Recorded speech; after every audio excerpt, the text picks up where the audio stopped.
যোৰহাটৰ জানখনা নহতীয়া থানত আঘোণৰ ন লগোৱা উৎসৱ। উত্তৰ পশ্চিম যোৰহাটৰ ব্ৰহ্মপুত্ৰৰ নিৰিবিলি পৰিৱেশত অৱস্থিত শ্ৰী শ্ৰী পীতাম্বৰদেৱ আৰু শ্ৰী শ্ৰী ভজনানন্দ দেৱজানখনা নহতীয়া থানত আজি অনুষ্ঠিত হয় ২২০ সংখ্যক আঘোণৰ ন লগোৱা উৎসৱ। ৰাজ্যৰ ভিন্ন প্ৰান্তৰ পৰা অহা মায়ামৰা সম্প্ৰদায়ৰ ভক্তসকলে নিজে উৎপাদন কৰা ন চাউল ফল মূল আদি এই থানত ৰাজহুৱাকৈ ন লগায়। বিভিন্ন গাঁৱৰ পৰা অহা একোটা ভক্তৰ গোটে মিডিঙীয়া পদ্ধতিৰে গায়ন বায়ন প্ৰদৰ্শন কৰে আৰু নিজ নিজ গোটৰ মাজত ন সামগ্ৰী লগোৱাৰ ব্যৱস্থা কৰে। এই থানলৈ কেৱল মায়ামৰা ভক্তই নহয়, অন্য জাতি ধৰ্ম আৰু সম্প্ৰদায়ৰ লোকৰো আগমন ঘটে। ভক্তসকলে ইয়ালৈ আহি ধূপ নৈবেদ্য আগবঢ়াই নিজৰ মনোকামনা পূৰণৰ প্ৰাৰ্থনা কৰে। এটা দিন পবিত্ৰ স্থানত আহি উপস্থিত হৈছোঁ। উত্তৰ পশ্চিম যোৰহাটৰ আঞ্চলিক মায়ামৰা বৈষ্ণৱ সমাজৰ উদ্যোগত শ্ৰী শ্ৰী পীতাম্বৰদেৱ আৰু শ্ৰী শ্ৰী ভজনানন্দ দেৱৰ নহতীয়া থানৰ ২২০ সংখ্যক যি ন লগোৱা উৎসৱ, এই ন লগোৱা উৎসৱত আজি উদযাপন সমিতিৰ নিমন্ত্ৰণ ক্ৰমে ইয়ালৈ আহিছোঁ। আহি সঁচাকৈ মানে অভিভূত হৈ পৰিছোঁ আৰু সঁচা কথা ক'বলৈ গ'লে মই আজি প্ৰথম আহিছোঁ ইয়ালৈ। আৰু ২২০ সংখ্যক এই ন লগোৱা উৎসৱ, কিন্তু আজিলৈকে অহা নাই। যোৰহাটতে ডাঙৰ হৈছোঁ, যোৰহাটতে জন্ম, যোৰহাটতে সৰুৰ পৰা ডাঙৰ হ'লোঁ, কিন্তু আজি ইমান বছৰ হ'ল কিন্তু ইয়ালৈ কিন্তু আহিবলৈ সৌভাগ্য হোৱা নাছিলে।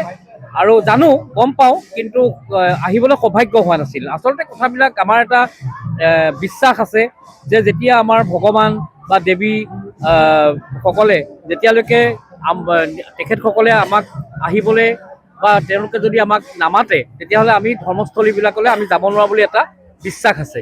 আৰু মই ভাবিছোঁ যে এই পবিত্ৰ স্থানলৈ আমাক মতা হোৱা নাছিল ভগৱানৰ ফালৰ পৰা, আৰু আজি নিশ্চয়কৈ ভগৱানৰ ফালৰ পৰা আহ্বান আছিল, আৰু সেই আহ্বানক শ্ৰদ্ধা জনাই আজি ইয়ালৈ আহি উপস্থিত হৈছোঁ। আৰু সঁচাকৈ ভাল লাগিছে, আৰু ইমান ভাল লাগিছে, মনটো পবিত্ৰ, মনটো অত্যন্ত ভাল হৈছে। আৰু হয়, সঁচাকৈ ইয়াত যেতিয়া চাকি বন্তি জ্বলাই সেৱা কৰা হয়, মনত যি ভাবি সেৱা কৰা হয়, সেই সেৱা পূৰ্ণ হয়, সেই প্ৰাৰ্থনা ভগৱানে মানি লয়। আৰু গতিকে এটা বিশ্বাস আছে, দৃঢ় বিশ্বাস, বহু বছৰৰ এইটো বিশ্বাস। গতিকে আজি আহিছোঁ, ৰাইজৰ ইমান আদৰ সাদৰ, ৰাইজৰ ইমান বহুকেইখন সমাজেও ইয়ালৈ মাতিছে। মই তালৈ যাম এতিয়া, সকলোৰে লগত মই মত বিনিময় কৰিম আৰু সকলোৰে লগত ইয়াৰ ঐতিহ্য পৰম্পৰা বিষয়ে মই জানিবলৈ চেষ্টা কৰিম। আৰু সঁচাকৈ আৰু উদযাপন সমিতিৰ সকলো সভাপতি সম্পাদকে প্ৰমুখ্য কৰি সকলোকে ধন্যবাদ জনাইছোঁ। তেখেতসকলে ইমান সুন্দৰকৈ আপ্যায়নৰ ব্যৱস্থা কৰিছে, তেওঁলোকে আদৰণিৰ ব্যৱস্থা কৰিছে, আৰু ইয়ালৈ আহি সঁচাকৈ বৰ আনন্দ লাভ কৰিছোঁ।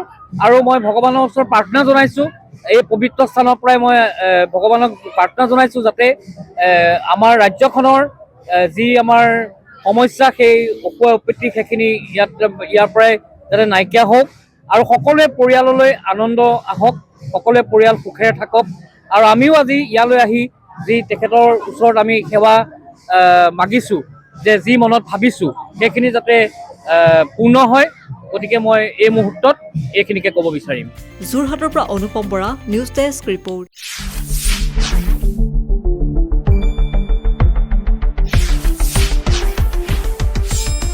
শুদ্ধ আৰু বিস্তৃত বাতৰিৰ বাবে চাই থাকক নিউজ ডেস্ক ৰিপৰ্ট।